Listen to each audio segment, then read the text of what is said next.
Hey everyone! If your smart TV is running slow, apps are lagging, or streaming feels sluggish, clearing the cache can often help. In this video, I'll show you how to clear cache on your smart TV step by step in 2026. First, grab your TV remote and open the Settings menu. Usually you can do this by pressing the gear icon or the menu button. Next, scroll down to Apps, Applications, or App Manager. Again, the name may vary depending on your TV brand. Now, select the app you want to clear the cache for. Streaming apps like Netflix, YouTube, or Hulu often benefit most from this. Once the app is selected, choose Clear Cache. This will remove temporary data without deleting your account or saved settings.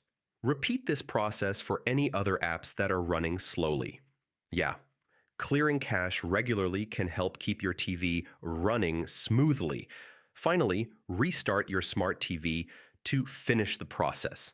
This ensures all cached data is fully cleared and apps start fresh. And that's it. Your smart TV apps should now run faster and smoother. Yeah, fewer lags, quicker loading times, and better streaming. If this helped you, like the video and subscribe for more tech tips. Hey everyone!